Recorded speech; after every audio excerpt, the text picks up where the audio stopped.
The state only requires a 2.0 GPA for participation in extracurricular activities. Yes, ma'am. And according to your contract, the players are agreeing to maintain a 2.3? That, among other things, yes, ma'am. Other things like? Attending all classes, sitting in the front row of those classes, and wearing a tie on game day. I see. Mr. Carter, does the lockout include practices and games? And do you have a set period of time? There will be no basketball, ma'am. Please! Quiet, please! That includes practices and games until we as a team reach the agreed upon GPA. Please, quiet. Please, quiet. Quiet. Thank you, Mr. Carter. In the interest of time, I'd like to open this board meeting up for comments. As a teacher, I was offended when asked by a coach to provide progress reports. Nowhere in my contract does it say that I have to do so. It creates more work. Now, this lockout has brought negative media attention that questions our abilities as educators. End this madness. End this lockout. I'm Jason Lyle's uncle.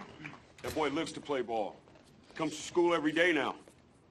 You take away basketball, God knows what he'd be into. Yesterday, he canceled the Fremont game. Now, that's the biggest game of the year. I have scouts coming to watch my boy play. These boys are 16-0. This whole school, this whole community is behind this team. Everybody goes to every game. Basketball's the only thing that these boys have got. Now, are we going to let Carter come in here and take that away from them? I don't think so. Not gonna happen.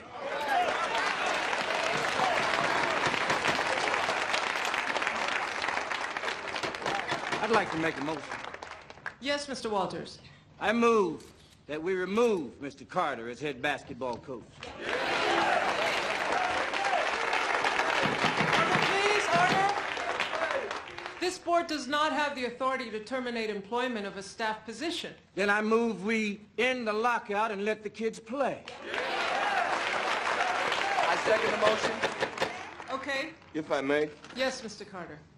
you really need to consider the message that you're sending these boys. It's the same message that we as a culture send to our pro athletes, which is that they are above the law. Now, I'm trying to teach these boys a discipline that will inform their lives and give them choices. If you endorse the fact that 15, 16, and 17-year-olds don't have to honor the simple rules of a basketball contract, how long do you think it'll be before they're out there breaking laws? Now, I played basketball at Richmond 30 years ago. It was the same thing then. Some of my teammates ended up in prison. Some of them ended up dead.